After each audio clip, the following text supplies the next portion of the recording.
reimagine your relationship with failure, because we're just trained that failure is bad, and that's just not true. Like, you will grow 10 times more in failure than you will in success. This is the Adventure Sports Podcast, brought to you by 180 TAC. Get out there and have some fun.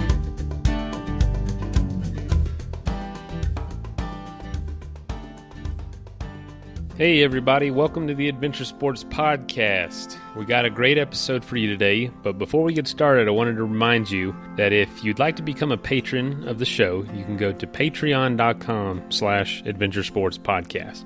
It's $5 a month. It gets you access to a lot of extra content, and just think of it as buying the show a couple coffees every month. A little way to give back. So we'd really appreciate it if you took that step. If you're already a patron, thank you. If you're not, consider it. Thanks. All right, so welcome to the show. Today we have an awesome guest, Josh Sanders, who lives in Michigan. But this summer he did an incredible feat. But before we get started, let's just welcome Josh, and then he'll tell us all about his experiences and what he's got going on in the future. So, Josh, thanks for being on the show. Howdy. Glad to be here. Yes, sir. Yes, sir. So, there was a pretty obvious thing that you did that I was like, we've got to have this guy. We've got to interview him. Could you tell the listeners about what that was and what you did this summer? Sure. So I've had this dream of seeing how many 14ers I can climb in one day. Generally speaking, climbing is something I enjoy, and I figured out, many years ago that the faster I climb, the more mountains I can get in a single day, the more I can actually see when I'm out there. So I was looking around, and I saw that Eric Lee had done 9 in a day, and I'm like, you know what? Let's try to come up with a plan for 10. We went out there. I acclimated for a few days, did a little bit of scouting, and then we knocked out 10 in 23 and a half hours. Jeez, that is so awesome. I know it's a feat, and I know people try to do this, but, it's incredibly challenging because, these things, especially when you're coming from where you're from, much lower elevation, it can really throw somebody off who's been training for a while, who wants to come out here. And just in case you're new to the show, we use the term 14er a lot, and that's basically any mountain between 14,000 and 14,999 feet. But, there's none in the contiguous U.S. over 15. So the biggest mountains in the States, other than Alaska, of course, are the 14ers. And Colorado has, depending on how you look at them, 54 to 58 of them. And Josh here climbed 10, you said, in under 24 hours? Yeah, I did 10, and then Mount Cameron as well, but poor Cameron lacks the prominence. So we climb her, and I like to give her like a shout out, like, hey, this mountain exists, it's named, but it's more of a sub peak of Mount Lincoln. So I say 10, some people might say 11. It's all good. It's all for fun. Yeah, man, I've done that little loop there before in Cameron. It's crazy how some of these mountains are so difficult. Like, I've climbed probably 20 of them now, and dude, some of them are just like, hands are sweating, knees shaking, and then others are like Cameron, where it's like a football field up there. There were people in lawn chairs, and I mean, it's crazy how just rounded the top is, and it feels like there's 20 acres up there you could just kind of walk around on because it's so flat.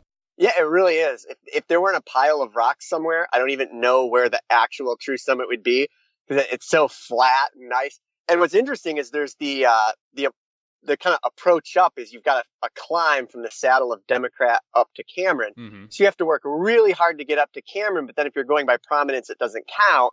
And then you just kind of meander over to Lincoln, and then, do like 100 feet up to Lincoln. So it's, poor Cameron. Oh, well, but it is a fun mountain to climb, and you can climb 4 in a day right there that are pretty easy to get to. Yeah, exactly. Yep. What gave you the idea to go after so many in a day rather than a more extended type of adventure? Sure. So I originally got into mountain climbing and ultra sports by complete accident. I had worked really hard in my 20s, started a small business, sold it, and then bought some restaurants kind of as a flip. And it was just really difficult work, taking up, 60, 70, 80-hour weeks, just kind of getting burned out. And it was fun and it was a learning experience, but really I just started to realize like this isn't worth it. So when I sold out of that restaurant business, I had to do something. Like I had enough money from the sale to go, get my graduate degree. And I just wanted to get back into nature. Like I grew up in the outdoors, loved it, and just kind of got away from it. So I went and I wanted to hike out in North Carolina where I was at the time, and found Mount Mitchell. So if I'm going to hike something, you may as well hike, the tallest. That just makes sense. Right. So I went up there and it was so fun, loved it, and accidentally discovered the sport of high pointing, the highest states. So natural, and this is a very Josh thing to think, is I was like, okay, cool. This is fun. I want to do all of them. And if I'm going to do all of them, and most people take 5 to 10 years to do it, well, that sounds like way too long. So maybe I should just do them all like really quickly, all in a row, and then just get them all done, because that sounds way more fun to me. And then I stumbled across that there was a speed record for this, and being a logistics kind of guy, I figured out a plan to do them in 21 days, breaking the record of 23 and a half. So I just went out there. I mean, it was kind of ridiculous. I had never put crampons on until I got to Mount Hood scouting like a few weeks before the attempt, figuring, well, I'll learn in a hurry if I just go up Hood in these, which might not be the best mountaineering advice. I don't don't try this at home. You should probably learn a different way. But yeah, I mean, it was just, I decided I had this goal. I was going to do it. I was going to teach myself, how to, do glaciers and just kind of get in shape and figure out how to do the approaches. So it worked really well. Like I had a good plan. We ended up high pointing the entire lower 48 in 19 days, like just over 19 days. So once I set that record, it was like, well, what do I do next? That was fun. Obviously kind of hit a home run in the first time. It gets addicting, and, I wanted to get out there, but I needed a new goal. So interesting story. I actually finished with the highest mountain of Maine, which is Katahdin, which also happens to be the northern terminus of the Appalachian Trail. So when Scott Jurek broke the AT record FKT, that was actually about an hour before I got to the top to break the high pointing record. So just complete coincidence. I didn't know who he was. I was not an ultra runner at the time or even close to it. And on the way down, talking with Scott, who's just one of the nicest humans you'll ever meet, I kind of joked like, hey, don't break my record, because obviously you could in 2 seconds if you wanted to. And then he, very graciously joked, don't break mine. And I'm like, maybe I will. So, long story short, that just kind of got me into like the addiction of FKTs. And, really for me, it's about experiencing as many places as I can. And if you go faster, you can go to more of them. And it just kind of feeds off that competitive side and just wanting to be out there. And so long story short, well, actually, I guess at this point, long story made somewhat long. Killian has his 7 summits of his life. So I thought it'd be fun to come up with like the 10 trails of my life, where there's going to be 10 things. And even if I have no chance, I'm still going to like just try to see how fast I can do these things, FKT or not. And that's how the idea of 10 14ers came up is, I figured, the record for all 58 is ridiculous. While it'd be fun to go after at some point, and I've kind of considered maybe the unsupported one, 10 in a day just kind of sounded more like something that would be an entry level one before trying to bite off the bigger ones. That's so yeah, not it was a just, bad idea. Yeah. So just a random thought of, and plus just an excuse to get out to Colorado more. Yeah. I see that you come out here quite a bit, even being from the Midwest. You make your way out here pretty often. Yeah, and that's the thing with, I've got 2 little boys at home. So obviously I don't want to leave for a long time, putting the family in a tough spot. So what I found is there's a 7 a.m. flight out of Detroit direct to Denver that lands 8 local time. Wow. And And then there's a flight back at 7 p.m. Denver time that gets back by midnight. So I usually can rent a car and then get out to, Gray's, Torrey's, Bierstadt, Quandary, and I'll have 4 to 5 hours to climb.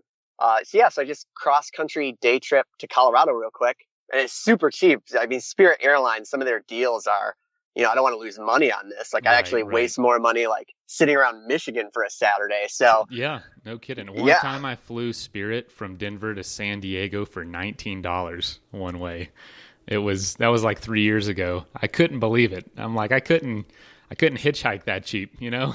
right. Yeah, exactly. It's like I don't do sponsors or ambassadorships, hmm but I would wear a Spirit shirt for free just because I love how cheaply and accessibly I can get out to Denver. But yeah, I would say I day trip out there at least once a month. Wow. It's a good way to spend a day. Yeah. Now does that get expensive, or are you able to Not with swing it? Spirit. Not with Spirit. Okay. I was like, half the time, especially when you get in the off season, it's, 24, $25 each way. And you don't need to check a bag. Like I just wear what I'm going to wear and hmm yeah, knock it out. Super cheap. It's only a 1-day commitment. So yeah, it's a lot of fun. That's awesome. So before you did this 10 14ers in a day challenge, you climbed the high points of the lower 48. And now, was that with your sister as well? Am I correct? Yes. Okay. Yep. So I needed a climbing partner Right. for 4 of the first 5, just to have somebody on a rope team with And me. which ones were those? That would be Rainier and Hood, which we did in the same day. And we Wow. might be the only people to have ever done Rainier and Hood in the same day. Yeah, I found a guy who did Rainier, Hood, and I think Adams in like a 28-hour stretch. So I'm not sure, and not doesn't really matter anyway. But it was kind of cool doing those two. We climbed Rainier at sunrise, and then summited Hood at sunset. It was like a 4+ hour drive in between. So that was a lot of fun. But Oh my I was gosh. thinking about it. Like the first 5 mountains of the lower 48 are the brutal ones. I mean, those are the ones where there's technical skill involved, hmm really long approaches. So I told my sister, like, look, if you get through the first 5 with me, the rest of them are more hiking than technical climbing. If you can keep up, like break the record with me, like it makes Yeah. no sense to me for, to have a climbing partner, but then be like, okay, you did all the hard stuff with me. Now just ride in the van while, I get the record. So yeah, I didn't think she would be able to physically keep up, but she was an animal. By the end, I would actually argue she was even stronger than me, and I might have been slowing her down. But she ended up breaking the men's record by 4 days and the women's record by a month. It was Holy cow. crazy. Now, does she stay as active as you with this stuff, or is it just kind of was on a whim for her? It was on a whim, and she Holy was crap. like, she's talented. She was a 10-time, all-state runner in high school and ran Okay. in college. But really, I think it was more just spending time with her brother, getting in the great outdoors. Yeah, for her, it was more of a social family thing. And she just, looking back, it's probably one of the greatest female endurance athlete triumphs I've ever seen. And yet so few people know about it because Dude, there's not that much online of your guys' record. Honestly, it's your website, but other than that, you just Google it. There's not that much on there. yeah. And, we kind of thought about going after sponsors, and I sent out a few things to local people, Yeah. but no one knew us. Like we were nobody. Yeah. Nobody thought like that could ever happen. So really we just kind of did it like bake sale style, where we pre-sold photography that we were going to take along the way. So one of my crew members for this was my best friend, who's a really good photographer. So we were like, okay, let's take pictures, put together a little photography book, like a coffee table book of the mountains of the lower 48. Yeah. And then we sold it for like $30 a pop. And I think we ended up making about $7,000, just kind of bake sale style, selling stuff to our friends, like photography related. hmm And that paid for the trip, paid for all the That's gas, awesome. the van rental. So yeah, it was, you see all these people doing like the big stuff, and they have all these sponsors who are spending tons of money on social media and getting the word out. And, they've already got their microphones, and, that's awesome. But yeah, we pretty much just did it, old school bake sale style. Dude, that's so good. I mean, I'm a huge proponent of just doing what you can with what you have. I did so many of my first adventures with a college budget, because that's where I was. I was in college using my summers, and like $500 to try to get across country on a bike or something like that. It was just, and honestly, looking back, when I do trips now, and there's a little more money, I don't spend a ton, but I don't know. There's just this level of adventure that's missing from it now, because that level of hunger, like physical hunger, or that level of just uncertainty was so awesome looking back, versus now it's kind of like, well, I don't have to worry about that. And frankly, a lot of my favorite stories come from having to worry about those basics, No, absolutely. And I look at the more complicated an FKT, the more I'm drawn to it, because I feel it gives me an advantage, like logistically, to make up from the fact that I'm semi-talented and trying to go against guys who are super talented. But even relatively that, like, unknown, that's really cool, right. too. So you look at, like, climbing a 14,000 foot peak in Colorado, you've got so much information. You've got 14ers.com, you've got GPX files, you've got Facebook groups where you can ask, what was the weather like yesterday? It's so easy to prepare so well that some of that adventure almost is lost to the technology. In fact, I had this idea of climbing the highest unclimbed mountain on the earth. And I can't pronounce it right. It's like Sour Zahotsi or something. It's right on it's on the Kazakhstan Chinese border. I just looked that up the other day. That's so crazy. Yes.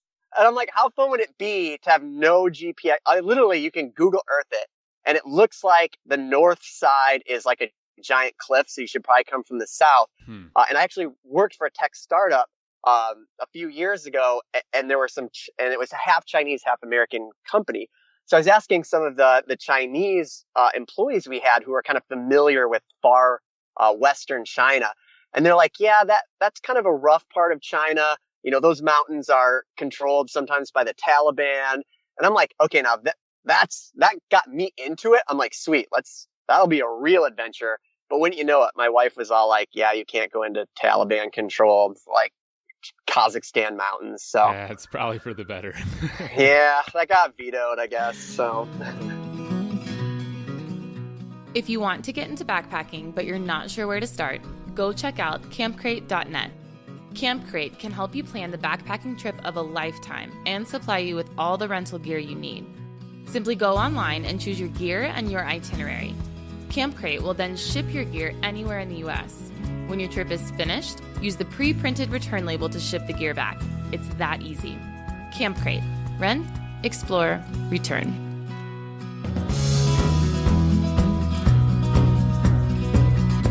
There's a ton of unnamed peaks in Alaska still. I mean, a lot of them have been summited, but so many of them are unnamed. I met a guy wanting to climb one of them to name after his father, which was like the coolest adventure to me. And I guarantee there's tons of them that are unnamed. So, man, that is just so crazy. So that was only 3 years ago that you did that. And how long did it take? 19 days, you said? Yeah, it took 19 days. Now, did you have kids at that point? No, I didn't. Okay. The first one was a little bun in the oven, just starting to, obviously I wanted to get this done before she got into the third trimester and, that kind of crazy stuff. So, it was a bit of an adventure. For the 14er one, just this summer, obviously it's more complicated because I had a almost 3-year-old and a almost 1-year-old. Wow. And I would say trying to get, a 1 and a 3-year-old cross country from Michigan to Colorado to acclimate is probably more of an Olympic sport than actual climbing 14ers in a day. Oh man. It's crazy because you've got these two, and I mean, they're awesome kids. So I've got these two awesome little boys. But like when you're a parent of that age, it's like you need to drink more, but then you're too busy to drink. So you just kind of like wake up the next morning and you're like, man, I should have had a drink, but it's just too crazy the night before. But yeah, bringing them out, we had so much fun. Like my first hikes with my boys, like it was acclimating for 6 days before the attempt was just, wow. it was super fun. So we made it the family vacation, and, kind of like what you were saying with, back when you didn't have money and you're on the college budget. But if you love this, if you want to find a way, you will. And it's the same thing with having two little boys. Like, if you really want to do this, like, don't use your kids as an excuse. Like, bring them out here and take your vacation, to acclimate and hang out with them. So I'm just a firm believer that, if you really love something, like, find a way to make it work. Wow. No, that's good advice, man. I think we're on that journey soon of starting a family. And I'll be honest, it definitely scares me a little bit to think, oh man, all this stuff that I love to do, that takes time and money away from my wife right now and my dogs. I mean, that's like my whole family. You know, it does scare me that like, dang, you know, this is going to be really hard to do this stuff. Am I never going to be able to do it again? You know, you get all existential and like totally doom and gloom, but it's really good to hear from people like you that are, you know, just a little bit farther down the journey, that say, nah, it's just what you make it, you know? Yeah, and the first year is always a transition, you know, especially when your kid is so young and helpless and they need 100% attention. But, you know, especially if your spouse, you know, in your case, you know, she's such an outdoor loving gal. I mean, she's going to support that. By the time your future little one is 6 weeks old, you'll have a pack that you can just strap on your back, and little baby will just sleep in there while you still get your 6-mile hikes in. So yeah, I have no doubt you'll That's make awesome. it work. Yeah, and honestly, it'd probably be good training. You know, they get heavier over time and just keep carrying them. Exactly. You're going to get stronger the whole time. Yep. That's so cool. So yeah, you came out here and acclimated for that trip for 6 days. Brought your family with you, and how much planning did that summit of the 14ers take for you? Did you do a lot of planning beforehand, or did you just kind of wing it? Yeah, so I had actually attempted it the year before. Really? And I did a good amount of planning, and I think, you know, I call the high pointing record the Great 48. It was just kind of a cute little nickname we gave I like it. that.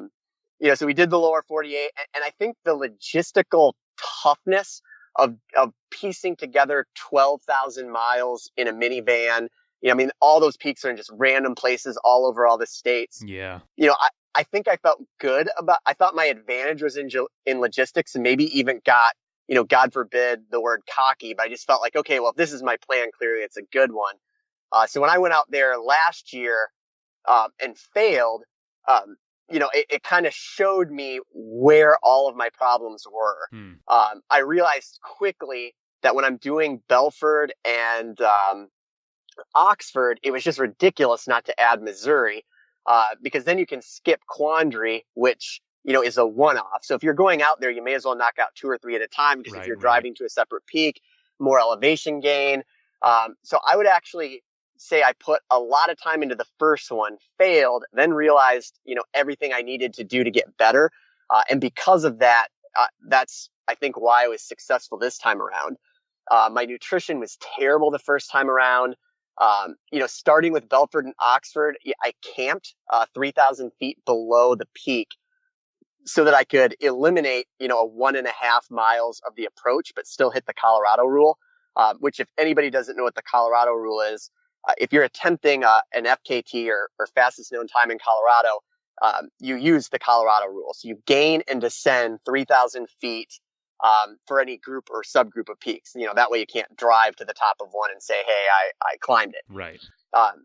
So I thought that was a good plan, but trying to sleep at 11,200 feet, you know, just, it didn't work well for me. I was kind of up all night. So it was a good thought, but I learned that didn't work. And also, you know, that's a tough climb going up Belford to start your day. So I learned a lot from last year. This year, I started with Grays and Tories. I acclimated twice as long.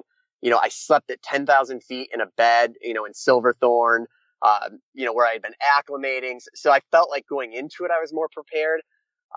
Starting with Grays and Tories, I think, was a big deal because they're probably the easiest.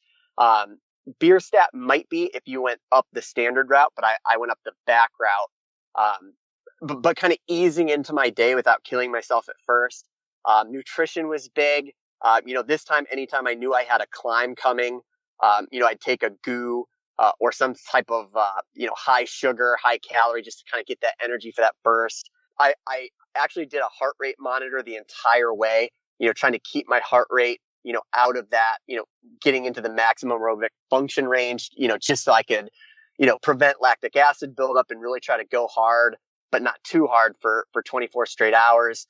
So all around, I just think, you know, even, you know, we look at failure as a bad thing, but I couldn't have been as successful this year if I hadn't tried and failed last year. So I think that was a huge component. Oh yeah. That's a huge piece of advice too. How did you fail? What did you fail in? Did you not get there in time, or did you get hurt? I did Belford and Oxford and just went way too hard, trying to hit times. Just wasn't feeling that great. So I overcompensated and I fell, 20, 30 minutes behind just after the first two of where I wanted to be. So by the time we got to the Calibron, which is that loop we talked about earlier with Cameron, and the other three, halfway up Lincoln, I'm like, I'm just not feeling that great. I think I just kind of hit a wall. Definitely got my heart rate too high. So really, I didn't pace myself properly. And by the time I got to Evans and Bierstadt, that's where the Sawtooth Connecting Ridge is, which is really a fun, class 3 climb. It's not that bad. Yeah, it's great, but it's also probably not where you want to be in a thunderstorm. So, so there were dark, ominous clouds rolling in. And to be honest, I'm a bit of a risk taker. If I was feeling great, I would have kept going. But I kind of used the weather as a cop out to be like, look, this isn't smart to be here and I'm not feeling good. But there was no way I would have hit it. I think best case scenario is I would have gotten to Quandary, which was scheduled to be my 10th peak, right about 24 hours. So, I called it, officially due to weather, if you will, but I just wasn't going to make it. I was burned out, went out too hard. And looking back, I was so much stronger after another year of ultra running training. So even that was just huge, but getting my nutrition dialed in. Yeah, there were just so many factors. Straight up, I was unprepared a year ago for what I was trying to do. But, that's why I encourage people to do things you're underprepared for, is you'll learn how to prepare. And then the next year you can just come back that much stronger. Absolutely. So, and it's unfortunate because, when we go through school, we're taught if you get an F, that's the worst thing ever. And, that it kind of just builds this, fear of failure, and failure is so bad. Well, if you don't try things, you won't ever get them. You won't fail, but you won't succeed either. So, yeah. So for me, I have that relationship with failure where I hate it, but I'm not afraid of it at all. Like, bring it on. That's how I'll grow. That's how I'll get better. That's awesome, man. So yeah, I've learned a lot lately about how close success and failure are to one another. People think they're at opposite ends of the spectrum, but honestly, they're right next to each other across a very, very thin line. Yeah. Every day feels like today was a success, but it was really just so close to failure so much of the time. From every trip to every, starting a business. You say you're an entrepreneur. I'm sure you've seen your fair share of failures. Maybe not overall, but day to day, week to week. Is that something you take into the business world as well? Oh, 100%. Yeah, I look at the toughest times that you've had in business, and that's where you grow. That's where you learn.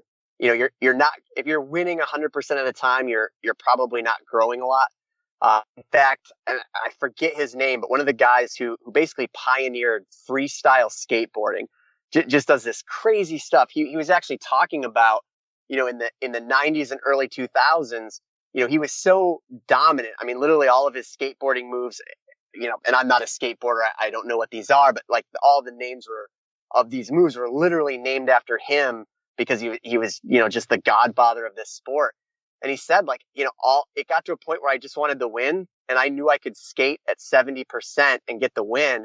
So it literally got to a point where he decided to just throw all of his trophies away, because he'd rather go out there and not worry about getting a win just because winning feels good, but actually try to do innovative stuff again. And that message, when he was saying it, just really hit home, where it's, you can get comfortable. Even this summer, some of these small, 30, 40 people regional ultra races that are kind of local to your state, I can go in and I can win them without having to go, 100% effort and push myself, beyond my limits. And, it's fun to win. So it feels good. And I noticed this summer, I'm signing up for these races because I think I can win these, even if this isn't my A race. But there's no growth in that.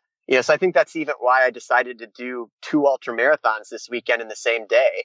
It's, you find one in the morning, find one at night, and try to push yourself to a new level. And, you're not going to win. And I didn't, but that's making me stronger for the future goals of the 100 milers that I want to do. So it lives in service of what I really want instead of just being a easily orchestrated pat on your back that in no way makes you better. Man, no, that's good. That's good, man. I last summer, foolishly, I look back foolishly now, I attempted to try to get all the 14ers in one summer, and I was going to bike in between them all. And I got through about a third of it before I just I messed up my knee pretty bad, but the weather was terrible. I was feeling terrible. And I felt just so stupid in the moment. Like, God, this is so beyond what I'm capable of. But I look back and I'm like, that's probably my biggest failure, but it's also, I'm really proud of it too. And I really hope I can go out there and try again. I don't know when I'll have that time frame open again, because that's like a month and a half long endeavor. But I will say I learned a lot through that, and I've had some business stuff fail, and I really resonates what you're saying. You pushing yourself to see what else you're capable of is really just like the marrow of life.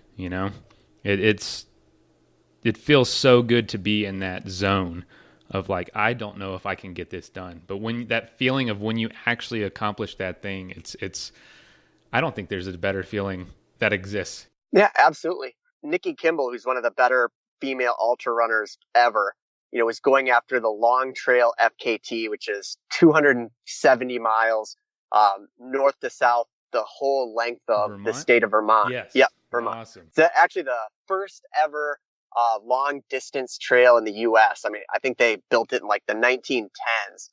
So she was going after the FKT for women and men, like wanted to do the fastest time ever. And so there's a little documentary on YouTube about it, which is really well done, definitely worth checking out. But towards the end, they kind of ask her, like, why are you doing this? Like, this is an outrageously punishing, brutal, crazy endeavor.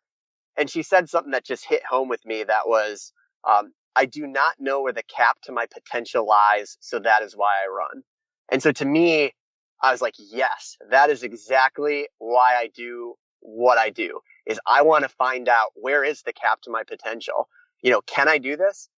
And quite frankly, if I can't, when I failed at the 14er record last year, I mean, what's bad about that? I mean, if somebody wants to criticize me because I only climbed 6 14ers that day, like,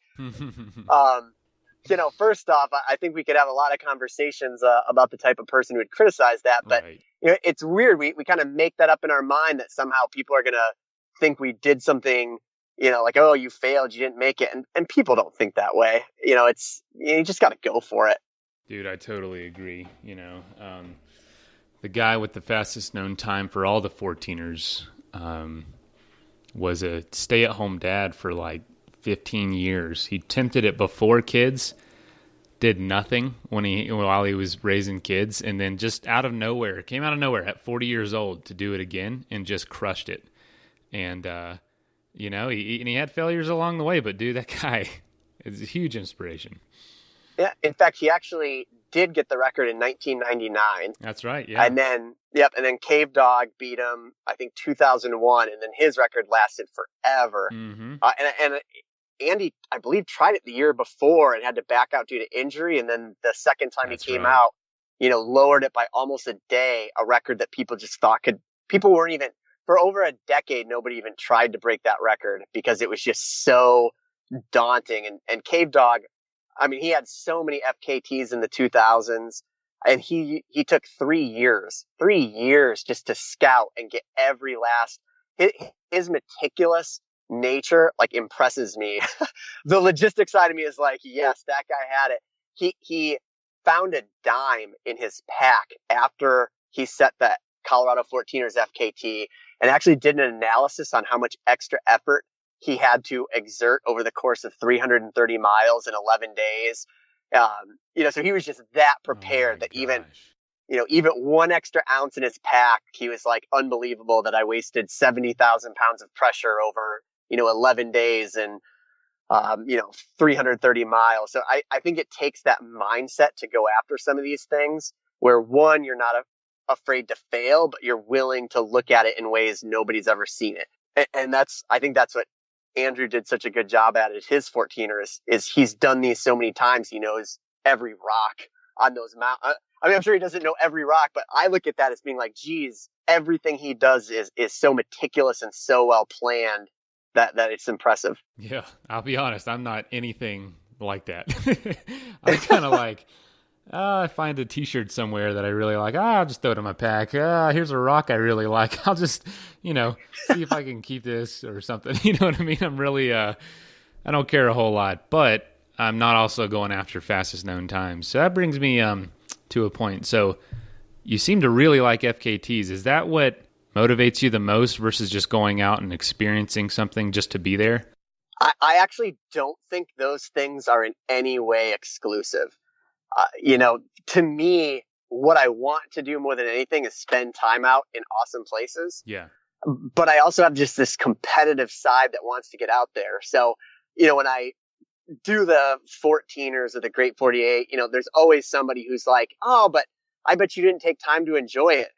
And I'm like, well, how long do I have to sit at the summit for you to think I enjoyed it? Like, I got to see like awesome things literally from the second the sun, started to, rise in the east all the way till it set in the west. I mean, that's a whole day of nothing but looking around and seeing these awesome things, from the valleys and from the summits of 10. So I think what really started getting me into FKTs or just going fast and setting a personal record, every January for work, I head down to Scottsdale for a trade show. And so I just kind of make it a pilgrimage to go early and go rim to rim in the Grand Canyon and just see what I can do. Right. I mean, God knows I'm not coming anywhere near Jim Walmsley's record. If I can make it one way as fast as he makes it across and back, like I'm doing pretty good for myself. But for me, it's more of a personal thing. Like, am I growing? Am I getting faster? Am I getting stronger? So I do think there's a certain romance to towing the line of an FKT. When you do an ultra race or a marathon or whatever your thing is in the moment, like there's camaraderie with all the other contestants you're racing that day. And that's fun too, but there's just something about, going up to a group of mountains or going up to a John Muir Trail starting line and just knowing you're about to race everybody who ever, raced this in the history of time. That to me, it's just, for lack of a better word, it's romantic. Yeah. It's just you and your thoughts and who you are trying to do something, but it's against everyone ever. Yeah, I don't know. For me, that's just a romantic thought. And I just love being in those places too. So put it all together and, I don't think I'll stop anytime soon. By now, you certainly know who Bent Gate is. That's for a great reason. Bent Gate Mountaineering has been sponsoring the Adventure Sports Podcast almost from the beginning, and we really appreciate that. They've made it possible for all the great shows to continue coming your way. We want to say thanks by reminding you to go to them for your backcountry gear. If you live in Colorado, then just stop by their store in Golden. If not, go to bentgate.com. They have what you need, from the latest ultralight gear to the tried and true classics for climbing, hiking, and camping, like Arc'teryx, Hilleberg, Nemo, Western Mountaineering, and many more. Need advice? They have you covered there too. Their staff are passionate adventurers who can offer help from their own experiences. Bentgate also hosts lots of events and speakers. Check out their website to see the schedule and to see all of their products. Help take care of the Adventure Sports Podcast by getting your gear from Bentgate Mountaineering. Honestly, at the very least, it gets you out there. Yeah. I mean, worst case scenario is you spend all day in the Colorado mountains. Right. Like this isn't a bad, if then situation. It's either going to be a really good day or the best day ever. Right.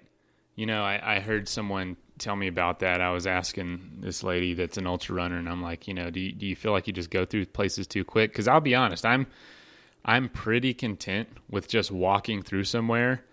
And if I'm going somewhere new and I only have time to see some viewpoints, I just love looking at a beautiful scene of nature. I don't care if I get to, I mean, I'd love obviously to backpack it or to go out there and experience it deeper. But if that's all I have time for, I'm pretty stinking content. But I was talking to this ultra runner and she was like, I just feel so alive when I get to move through it at a pace that's challenging. Like I feel like an animal. Like I feel like this wild side of me gets to be unleashed. And it's like just such a deeper experience. And I was like, wow, that really, really makes sense to me. You know what I mean? Like you're breathing heavy. You've got this almost this pleasurable pain going on inside you of this struggle. And you're out there at the same time. It's much more, I don't know, purposeful maybe than just leisurely strolling through it for some people. And it feels like you're one of those people. Yeah, if you could actually introduce us via Facebook, I'd like to be her new best friend. Yeah, she was on the show actually, so I will. Yeah, that pretty much sums it up perfectly. Obviously I would enjoy those places. And I say I have 3 modes when I go out into the mountains. I've got wife mode, which is who cares if we make the summit? I'm just hanging out with people I care about, and it's about quality time with family or with friends. And then I've got, bro mode, which is when I'm taking people who it's like, look, we're here for the socialization, but we're going to make the summit. You're strong. I'm strong. Like, this, no we are going to get up there. Right. We're going to get the summit and we're still going to have a good time. And then there's just, the beast mode where it's like, I need to be alone. I'm just going to rage in these mountains today, and I'm going to see as much as I can see and love every minute of it. So I've got all these different modes. I certainly do it slower, but for something, just like, the girl you mentioned, when you can add some level of achievement into it, for my personality, that enhances the experience, not takes it away. And I'm not the type of guy that can sit on a summit for an hour and a half. Like, once my peanut butter and jelly is gone, and we're 12 minutes in, it's like, sweet, where to next? Right. Well, I mean, there's nothing wrong with that. It's just understanding that everyone has a different level of enjoyment and optimal enjoyment for their experience. I personally don't love to run, but I have plenty of times in the past done events that involve lots of running marathons and stuff, but I don't know. It's just different for everybody. And so it's just nice to have that mutual respect. And also it's nice for people like you to have those modes to involve friends and family that just aren't going to feel that way. And that's important. And I think a lot of people don't realize, like, yeah, that guy's running past you on the trail. That doesn't mean this is all this person is. If he had his kids out here, he wouldn't be doing this. Don't get mad at him. No, that's funny. That's true. Yep. 100% agree. So between the lower 48 and the 10 summits, which trip would you consider hardest? I know that's hard to determine, but go for it. I'd have to say 10 a day was harder because there was just a whole lot more physical exertion over the course. I mean, there were a few short commutes between mountains. Yeah. But really for 20 hours that day, I was going hard. I was either power hiking up really steep areas or I was running down as fast as I could. I mean, it's just, your heart rate is up and you're working hard for just 20 of 23 straight hours. So as far as just the sheer physicality, that was probably worse. But one of the interesting things about Great 48 is, you'd climb one mountain and you didn't have to do it that fast. I mean, the record wasn't, incredibly fast. It was just logistically complicated. So we didn't have to do a ton of running. It was more like, okay, let's keep up a pace, but just, hike it at a good pace and then go on to the next one. So really with Great 48, it almost became more mental. You get to the Midwest where most of the state high points are, you can drive up close to them. And the only rules, if you will, for high pointing are you can go where the road takes you. So, if the road goes to within a mile of the summit and you're just hiking a mile and hiking back, you almost start to dread getting back in the car. We actually had, you probably got a little stoved up. Oh, there was one point where we drove over 1,000 miles 5 days in a row. So it almost became more of a mental stamina than a physical one, after those first 8 days were over. So they were different challenges. Obviously there was the social aspect to the Great 48, where it's my sister, who's my climbing partner, my best friend who was a photographer, and then my dad was the other crew member. So in that case, it was also just, there's a certain experience with people that's really awesome. I love going out into nature by myself and just being able to think. I think there's a lot of merit and good from doing some things solo and being out there solo. But, inversely, you got to get out there with people too. So, they were just such different experiences in every way. But as far as just consecutive just effort and fatigue, the 10 was definitely harder. Wow. No, that makes sense. I can imagine that lower 48, man. I didn't really think about that, but the Midwest, that had to be tough. And not to mention, I'm from Florida. Dude, how was that Britton Hill in Florida?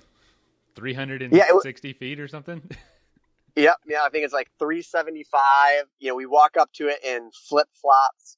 And it was fun because it was the 10-day anniversary of when we did Rainier and Hood together.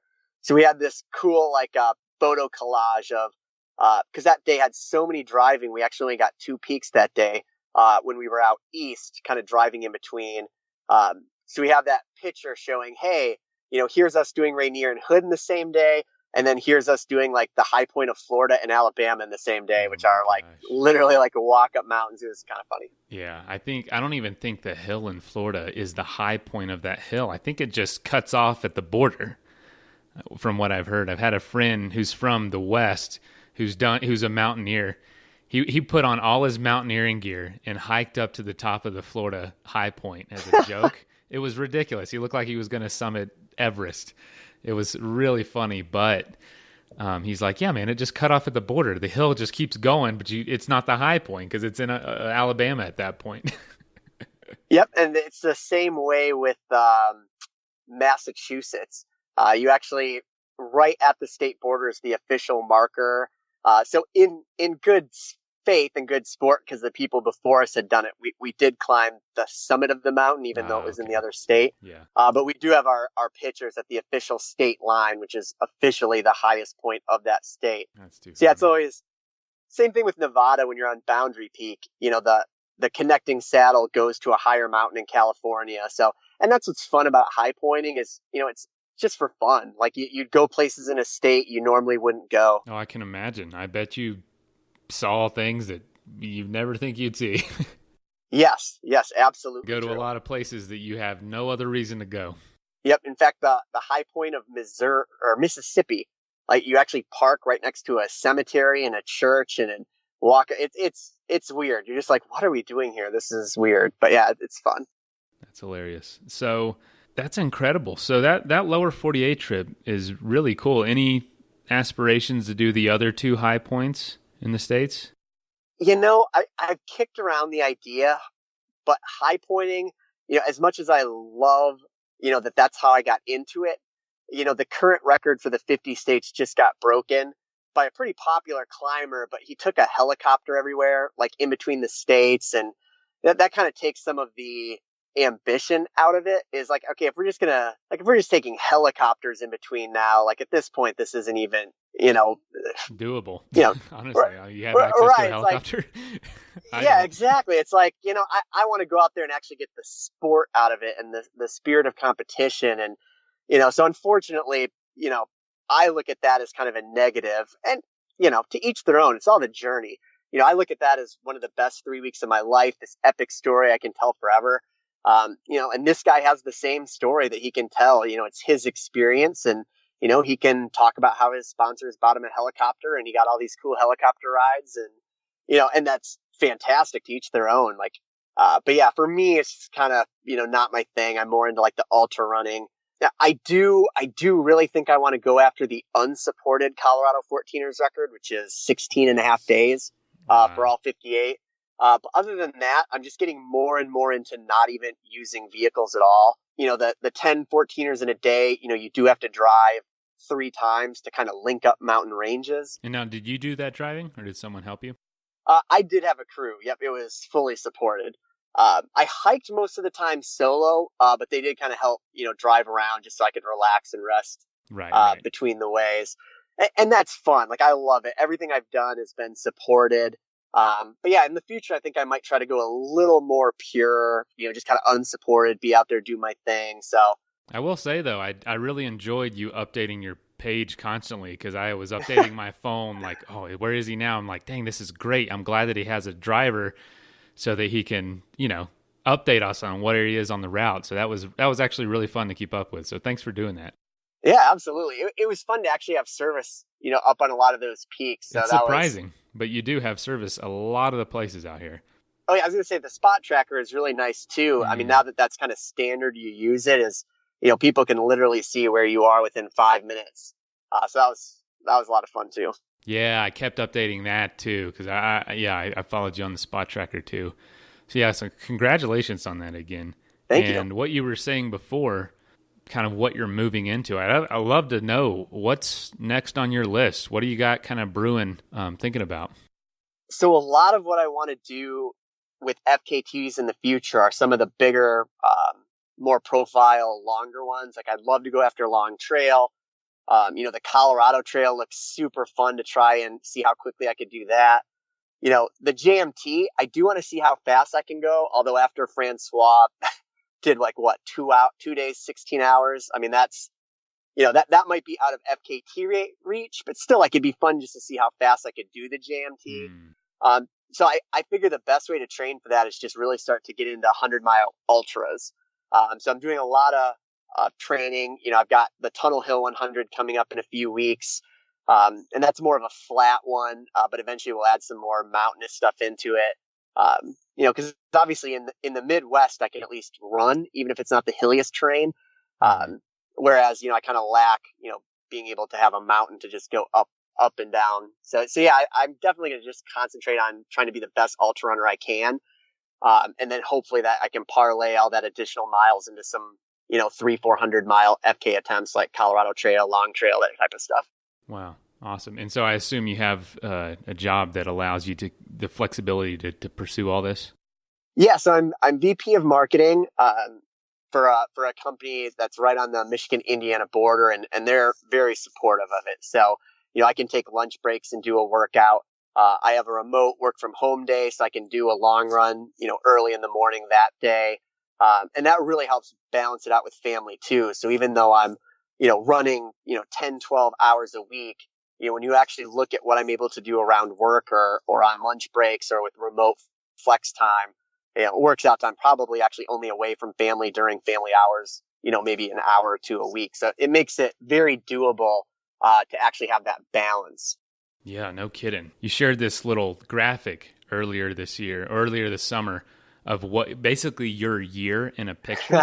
And dude, I was blown away by everything you accomplished. So, in closing, apart from finding the right kind of job that allows you this freedom and, finding the people around you that support you, and what's some of your advice for folks that want to get into this or folks that want to still pursue their passions, even though they're pursuing kind of the traditional milestones in life? The two big things I would say is one, if there's a will, there's a way. I mean, I know that's one of the oldest expressions in the world, but just there's always a way to figure out how to do what you want. Like, we all have our priorities, right? And if your number one priority is, your family and you've got young kids, like, you're never going to miss that. I look at how many times I've missed, dinner with my two young kids or putting them to bed. And it's probably, maybe 10 times in the last year, just because I was out traveling for work or elsewhere, so for me, that 5:30 to 7:30 time is sacred, and I plan everything around it. But so is my long run. Every Friday morning I do a long run, and if I've got to get up earlier, I will. If I've got to, set a meeting for a different time, I will. So if you make it a priority, like, you will get it done. I mean, it's just a matter of whether or not you want it to be the priority. And then the second thing I would say is something I really try to tell everybody is just, reimagine your relationship with failure, because we're just trained that failure is bad, and that's just not true. Like, you will grow 10 times more in failure than you will in success. So learning to embrace it and put it this way, I don't like failure. I hate failure. but I'll embrace it and learn from it. And I think that makes me better. So, make what you want to in life a priority and don't lament the things that aren't. And then just don't be afraid to give it all you've got, because we all fail. No one's getting out of here with a perfect record. Nobody gets out of life alive. Grow, learn, try something. I'm sure there'll be people that criticize you if you try something big and bold and say, "Ha, I knew you couldn't do it." So what? Those people aren't worth it anyway. And like I said with trying the 14ers last year, if somebody really wanted to criticize me because I only climbed 6 14ers, that day, I mean, go ahead. I don't think you've ever climbed 6 in a day.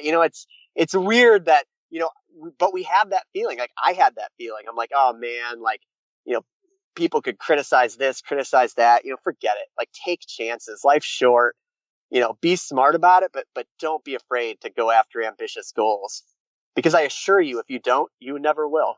Absolutely, man. You will be afraid to fail, and someone that's afraid to fail probably won't do anything too notable. Yep. So you heard it from here, guys. Get out there and fail. All of you. Go do something and fail. Because I 100% agree with you, man. You got to keep going after things that stretch you, that break you down, because, these mountains, all they are a bunch of broken rocks. In a way, they're failures. But we go out there, we love them, we enjoy them. They're honestly just constantly falling apart, but for some reason we're drawn to them. So, Josh, I want to thank you for being on the show, man. This was awesome. Yep, I loved it. Thanks for having me. Yeah, awesome. All right, well, until next time, guys, get out there and fail. Thanks for listening to the Adventure Sports Podcast. Don't forget to subscribe and be sure to tell all your friends about the show. Everybody deserves a little adventure. Until the next episode, get out there and try something new.